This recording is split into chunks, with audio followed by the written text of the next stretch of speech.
Olá, aqui é o Tio do Papelão, trazendo mais um vídeo de contos de terror. Não esqueça de deixar o like e se inscrever no canal. Boa noite, Tio do Papelão. Meu nome é Marcos. A Renata sempre teve uma obsessão pelo Henrique desde o começo.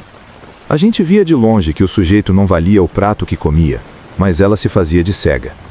Eles se conheceram enquanto ele ainda estava com outra pessoa, e em vez de entender que aquilo era o comportamento normal dele, ela colocou na cabeça que seria a mulher que iria mudá-lo.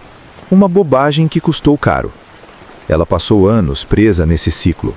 Ele mentia, ela descobria, os dois brigavam feio e depois ele aparecia com aquelas promessas vazias.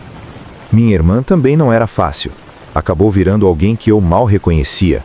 Vivia checando o celular dele, seguindo o cara escondida, pedindo para as amigas ficarem de vigia. Tinha uma tal de Sueli, amiga dela, que morava perto do trabalho do Henrique e vivia passando relatório de quem ele cumprimentava ou se saía mais cedo. Era um negócio doentio de ver. Naquele dia, o Henrique prometeu que passaria em casa para buscá-la e irem a uma festa. A Renata passou o dia se arrumando. Colocou um vestido caro, fez o cabelo, se maquiou toda. Mas deu 9 horas, 10 horas e nada do sujeito aparecer ou atender o telefone. Eu estava na sala e via ela andando de um lado para o outro, olhando para a tela do celular a cada 2 minutos. Até tentei dizer para ela largar mão, que o cara não vinha mais e que a gente podia pedir uma pizza, mas ela mal me ouviu. Só pegou a bolsa, calçou o salto e disse que iria de qualquer jeito. Eu me ofereci para ir junto, porque o lugar da festa ficava numa região meio complicada, dessas em que ninguém gosta de andar sozinho tarde da noite. Mas ela foi grossa comigo, mandou eu cuidar da minha vida e saiu batendo a porta. Ela saiu com aquele olhar que eu já conhecia, uma raiva que a deixava surda para qualquer conselho. Desceu as escadas do prédio apressada e sumiu na rua.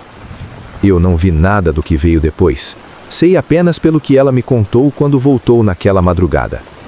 No caminho até a estação e depois dentro do vagão, ela foi fazendo ligações e rastreando cada pista que o Henrique tinha deixado. Em pouco tempo, já tinha uma ideia de onde o tal evento estava acontecendo. Era para os lados do ponto final, num bairro que a gente quase nunca frequentava por ser longe e conhecido pelo movimento estranho à noite. A teimosia dela era maior que o bom senso. Enquanto o trem seguia pelos trilhos, ela criava 1000 histórias na cabeça, jurando que ele estava com alguma mulher que morava justamente naquela periferia. Ela não pensava no perigo de estar sozinha, bem vestida e com o celular na mão num lugar daqueles. A única coisa que passava pela cabeça dela era o flagrante. Ela desembarcou na última estação. O movimento já tinha diminuído bastante. Só restava gente cansada voltando do segundo turno e alguns poucos perdidos que, como ela, pareciam não ter muita noção de onde estavam. O bairro era um emaranhado de ladeiras e ruas mal planejadas, espremidas entre galpões antigos e sobrados protegidos por muros com cacos de vidro no topo. Ela não conhecia nada por ali, mas a teimosia não deixava o medo assumir o controle. Renata encontrou um desses carros que fazem transporte por fora, um modelo velho com o estofado rasgado, e passou o nome de uma travessa anotado num papel amassado, porque a bateria do celular já estava no fim. O motorista era calado, desses que não puxam assunto e dirigem olhando fixo para o asfalto. Ele deixou minha irmã numa esquina onde a única luz vinha de um poste falhando, zumbindo de vez em quando, ameaçando apagar. Quando o carro se afastou e o som do motor sumiu, ela percebeu que estava sozinha de verdade. Ela puxou o celular da bolsa, torcendo para que os poucos % de carga restantes fossem suficientes para localizar o número da casa, mas a tela simplesmente apagou. O reflexo dela no vidro escuro foi a última coisa que viu antes de se sentir completamente isolada. Ela começou a caminhar, tentando manter a postura apesar do desconforto. O som do salto batendo no chão parecia o alerta ecoando pelas paredes dos sobrados. Cada passo quebrava o silêncio daquele fim de mundo. Ela procurava algum sinal de vida, uma fresta de luz, um som distante, mas as casas pareciam caixotes lacrados. A sensação de estar sendo observada começou a crescer, como se atrás de cada janela houvesse alguém apenas esperando ela passar. Ao virar uma esquina, deu de cara com uma rua comprida, completamente às escuras. O único brilho vinha da lua, deixando o asfalto cinzento. Foi ali que ela parou para ajeitar a alça da bolsa e sentiu um choque percorrer o corpo. Algo se moveu nas sombras atrás dela, silencioso demais para os ouvidos, mas alto o suficiente para o instinto gritar. Ela não olhou para trás. Apertou o passo, ignorando a dor nos pés, buscando qualquer avenida com algum movimento.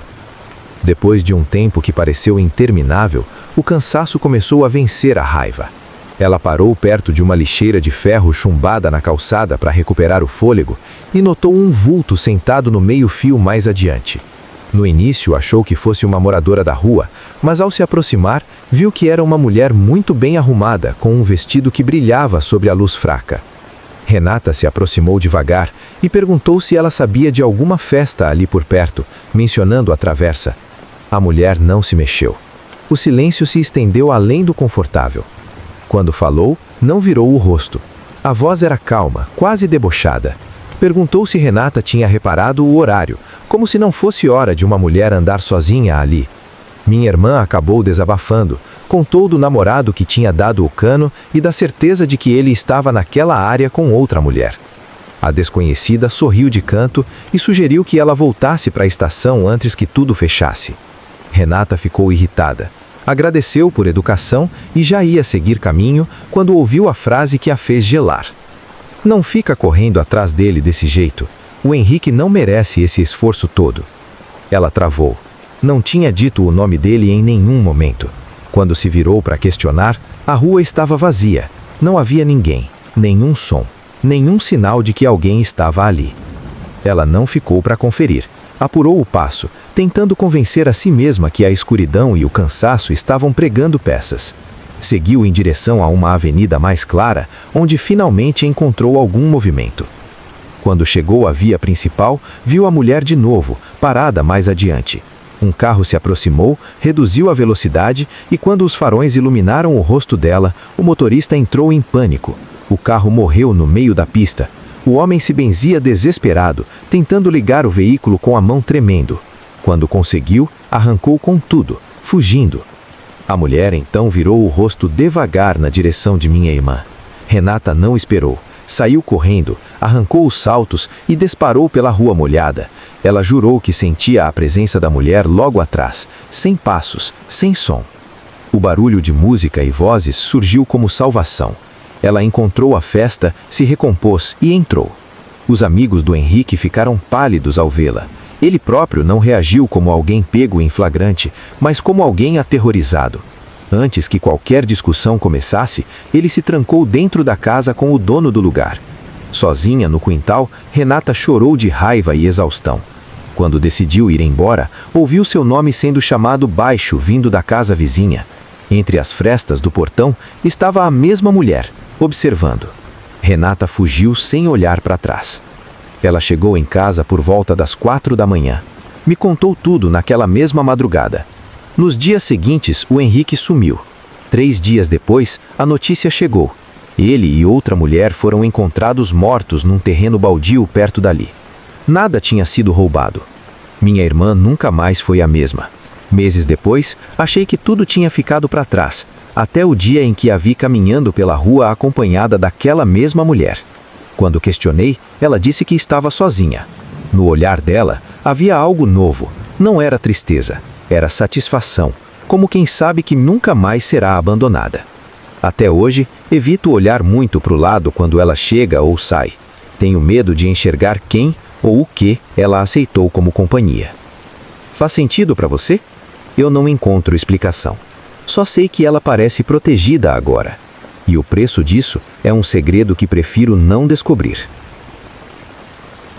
Faz uns 3 anos que moro sozinho na casa que era dos meus pais. É um lugar antigo, de muro alto e portão de ferro que faz um barulho danado se a gente não souber abrir do jeito certo. Naquela noite, o tempo estava bem feio. Sabe aquele sereno que não chega a virar tempestade, mas vai molhando tudo aos poucos e deixando o ar gelado? Pois é. Eu já tinha jantado um resto de comida requentada e estava conferindo se as janelas da sala estavam bem travadas antes de ir para o quarto. Foi quando ouvi algo batendo na grade lá fora. Não foi um barulho forte, mas como o bairro fica muito quieto depois das 10, deu para perceber na hora. Pensei em ignorar. Hoje em dia a gente fica com o pé atrás com qualquer coisa, ainda mais morando numa rua pouco movimentada. Mas a pessoa insistiu, batendo de novo com o que parecia ser uma pedrinha no metal. Fui até a varanda, acendi a luz de fora e vi 2 vultos parados embaixo do poste da rua. A iluminação amarela deixava tudo com uma aparência estranha, mas dava para notar que eram 2 meninas. A mais velha devia ter uns 17 anos e a menor uns 10. Estavam ensopadas. A mais velha segurava uma sacola contra o peito e a pequena se agarrava à blusa dela, tremendo tanto que me deu aflição só de olhar. Minha primeira reação foi pensar que podia ser algum tipo de golpe, gente querendo entrar para aprontar alguma coisa. Mas elas pareciam tão perdidas, tão fora de lugar, que a desconfiança deu lugar a um incômodo difícil de explicar. Não tinham cara de quem fosse dali da região. A moça me olhou com um cansaço tão visível que acabei pegando a chave reserva que ficava no gancho da porta. Fui até o portão, segurei o ferro gelado e perguntei por entre as grades o que elas estavam procurando àquela hora. Por favor, senhor, a gente só precisa de um lugar para passar a noite. Estamos caminhando desde cedo e minha irmã não aguenta mais de cansaço. Ela não pediu dinheiro nem comida, só um teto. Olhei para a menor e vi que ela não levantava o rosto em momento nenhum. Ficava com a cabeça baixa, escondida atrás da irmã. O casaco de lã que usava estava encharcado, pesado nos ombros. Eu não sou de colocar estranhos para dentro, mas só de imaginar 2 meninas naquelas condições, largadas na rua naquela chuva, me deu um aperto ruim no trito. Destravei o cadeado, puxei o portão com força e fiz sinal para entrarem rápido, antes que algum vizinho resolvesse espiar. Assim que passaram, fechei tudo e tranquei de novo. Conduzi as 2 até a cozinha. O assoalho da sala ficou marcado pelo rastro de água que escorria das roupas delas, o que quase me fez reclamar, mas deixei para lá. Peguei 2 toalhas no armário do corredor e entreguei para a mais velha, que começou a secar o cabelo da menina com uma pressa de quem está fugindo de algo. Elas se sentaram nas cadeiras de palha que eram da minha mãe, bem embaixo da luz branca da cozinha. Foi aí que consegui reparar melhor nelas. Marina se apresentou como Marina. Tinha olheiras fundas e a expressão de quem não dormia direito há dias. Já Lívia não soltava um pio. Ficava encolhida, com os braços enfiados dentro do casaco de lã cinza que parecia grande demais para ela. Notei um detalhe estranho.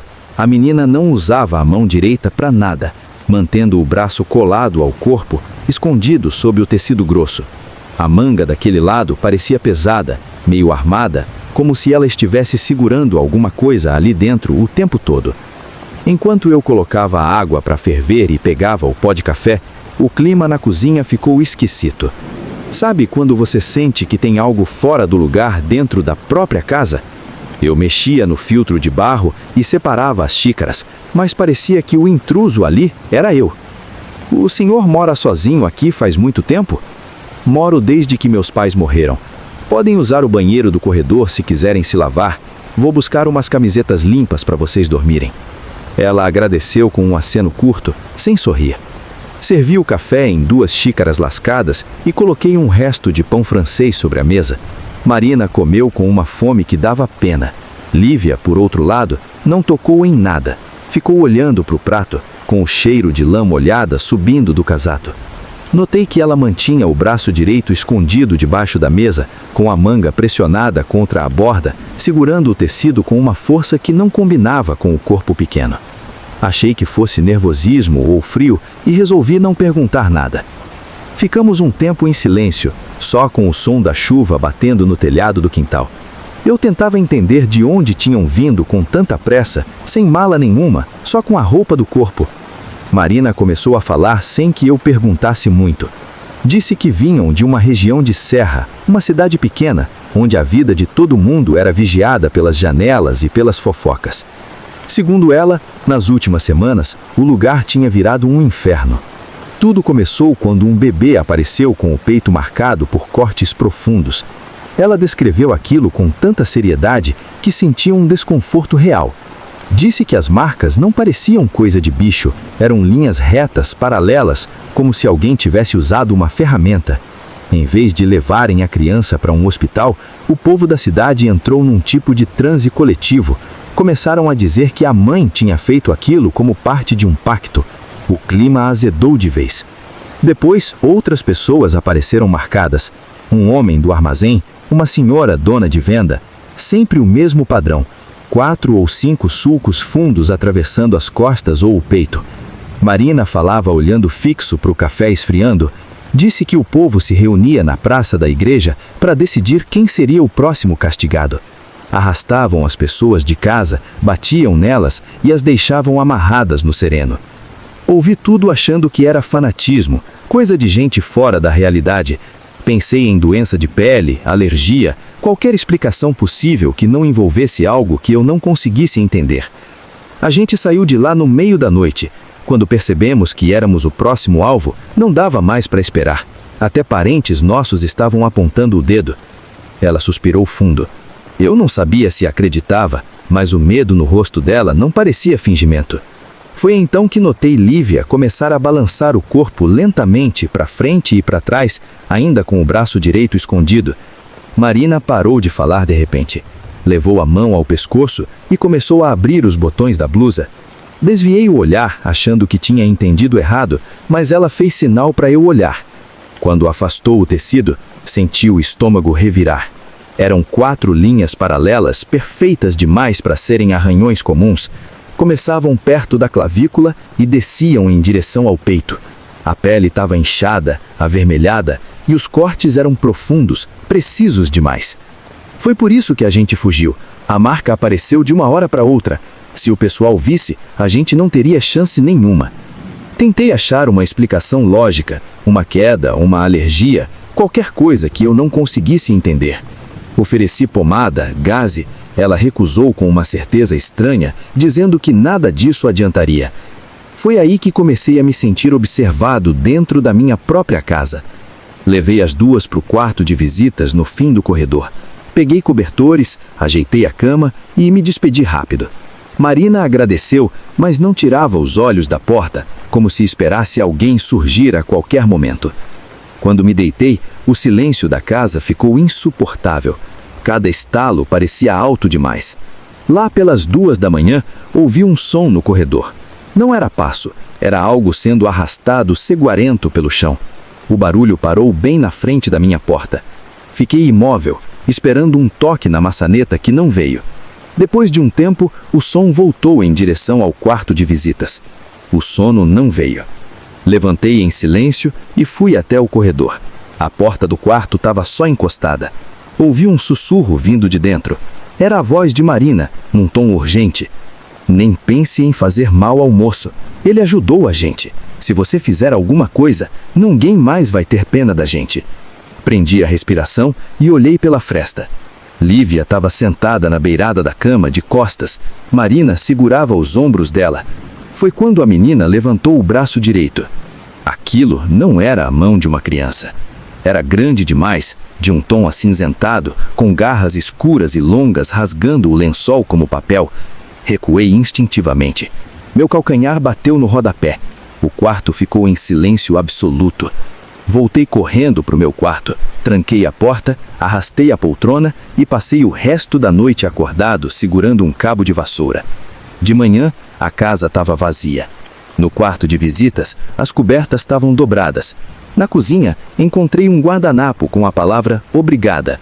Quando puxei a cadeira, vi na parte de baixo da mesa 4 sulcos profundos na madeira. As mesmas marcas. Fechei a porta das costas, passei o ferrolho e decidi que daquela noite em diante eu nunca mais abriria o portão depois que o sol se pusesse. Meu nome é Lucas. Isso aconteceu quando eu tinha 10 anos de idade, num Natal que passamos na casa de parentes no interior de Minas Gerais. Era aquela típica reunião de família brasileira. Muita gente falando ao mesmo tempo, travessas de vidro marrom cheias de maionese sobre a mesa e um quintal que parecia não ter fim. A casa era antiga, daquelas bem construídas, mas claramente cuidada com carinho. Como não havia espaço para todo mundo dormir, acabaram me colocando num quarto nos fundos, junto com meu primo, o Rafael. Ajudamos a carregar os colchões até o quarto, que tinha um cheiro forte de madeira guardada, misturado com terra úmida. O lugar era simples, piso de taco já soltando em alguns cantos, uma cama de solteiro antiga um pouco afastada da parede, deixando um vão estreito ao lado, e uma janela grande de madeira que dava direto para o meio das árvores. O calor daquela noite estava insuportável, daquele tipo que faz a gente suar mesmo parado. Por isso, deixamos a janela escancarada, na esperança de entrar um pouco de ar. Depois da ceia, o pessoal foi se recolhendo aos poucos. O Rafael deitou no colchão no chão, ao lado da cama, e logo pegou no sono. Eu fiquei na cama, deitado de barriga para cima, sentindo o ar quente que o ventilador de mesa jogava na minha direção. Aos poucos, as luzes da casa foram se apagando, uma por uma, até que o corredor ficou mergulhado num breu total, com a exceção de uma lâmpada fraca na varanda que alguém deixou acesa do lado de fora. Dava para ver o contorno das mangueiras recortado contra o céu. Era um cenário comum, algo que eu já tinha visto várias vezes, mas naquela hora, com a casa completamente silenciosa, o quintal parecia muito mais vasto e isolado do que eu lembrava. Já fazia um bom tempo que o Rafael roncava baixinho ao meu lado, mergulhado naquele sono pesado de quem passou o dia inteiro correndo debaixo do sol. Eu tentava fechar os olhos e forçar o sono, mas o suor grudava o lençol no meu corpo e o calor não dava trégua. Fiquei ali atento. É estranho como uma casa muda quando todo mundo dorme. Detalhes que passam despercebidos durante o dia ganham um peso diferente. Virei de lado e encarei a janela aberta. Lá fora, o quintal já não parecia mais aquele espaço de terra batida onde a gente jogava bola e brincava de esconder. Sem luz, ele parecia ter se esticado, como se as cercas tivessem sumido e as árvores se unido numa parede escura e infinita. Eu não conseguia enxergar onde o terreno terminava. Era só um vazio negro que dava a sensação incômoda de que havia alguém ali. Os grilos foram silenciando aos poucos, um por um, até restar apenas o som do ventilador cortando o ar quente. A luz da lua batia em parte da parede e criava ângulos estranhos nos móveis de madeira encostados no canto do quarto. Eu tentava olhar para qualquer lugar que não fosse a janela, mas meus olhos sempre voltavam para aquela escuridão. A quietude começou a ficar perturbadora, não por ausência total de som, mas porque parecia que o ambiente inteiro aguardava algo acontecer. Aquela sensação clara de que eu não estava mais sozinho, mesmo estando num quarto teoricamente seguro. Passei a respirar mais devagar, quase sem perceber, tentando não fazer a cama ranger. O quintal agora parecia um território desconhecido, um lugar onde tudo havia mudado e eu era o único que ainda não tinha entendido. Foi então que eu vi o primeiro barulho vindo lá de fora. No começo pensei que fosse apenas o vento mexendo nos galhos mais baixos da mangueira, mas o ar estava parado demais para isso. Era o som de folhas sendo amassadas, como se alguém pisasse com cuidado na terra batida do quintal. Meu corpo travou na mesma hora. A primeira explicação que me veio à cabeça foi o cachorro do vizinho, que às vezes pulava para o nosso lado. Mas aquele cachorro costumava correr e latir. O que eu ouvia agora não tinha pressa nenhuma. Eram estalos secos aqui e ali, com longos intervalos entre um som e outro. Tentei me convencer que pudesse ser algum tio saindo para fumar escondido ou um primo tentando assustar a gente, mas o ritmo não combinava com o de uma pessoa andando normalmente. Parecia que quem estava lá fora testava o chão antes de colocar o peso do corpo, com um cuidado exagerado. A cada novo som, eu tinha a impressão de que aquilo saía do fundo do terreno e se aproximava da fraca luz da varanda, ainda escondido pelas árvores das sombras. Encolhi-me o máximo que consegui na cama, tentando não provocar nenhum rangido nas molas antigas. Eu precisava ver algo, um rastro de um bicho, a silhueta de alguém conhecido, qualquer coisa que me devolvesse o fôlego. Mas nada aparecia. O som vinha da parte do quintal onde a terra era mais fofa, coberta de folhas caídas durante a tarde, perto do tanque de cimento onde a gente tinha largado os chinelos. E então, de repente, o barulho cessou. O silêncio que veio depois durou uns bons 2 minutos, daqueles que fazem o ouvido zunir de tanta atenção.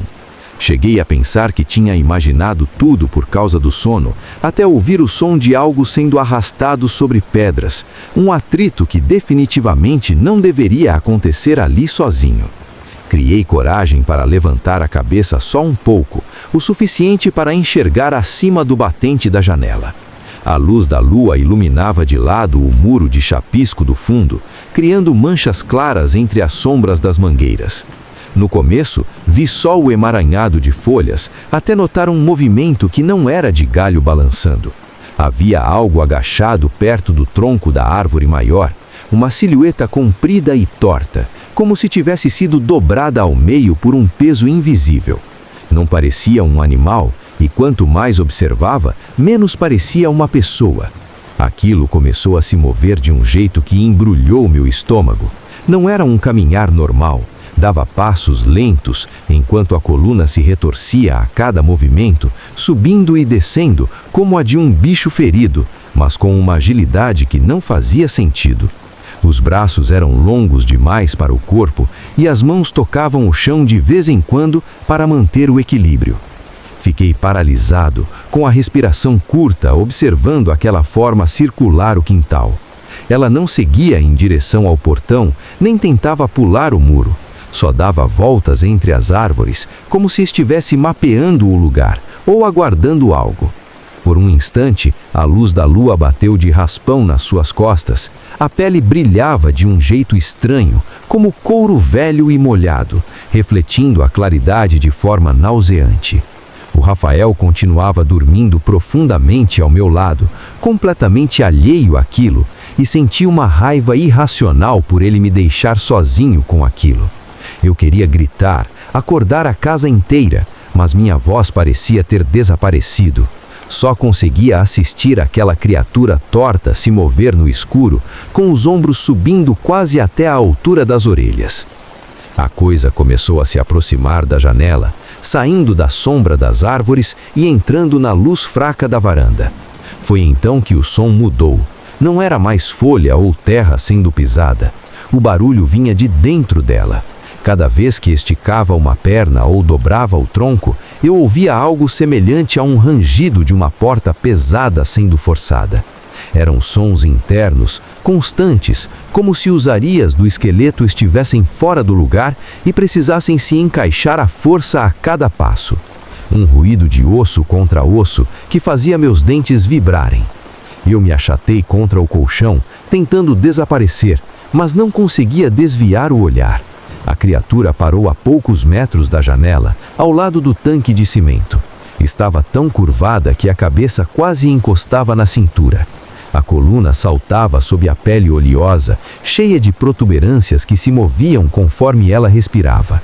Cada ajuste vinha acompanhado daquela barulheira interna, como se um esqueleto torto estivesse sendo forçado a funcionar.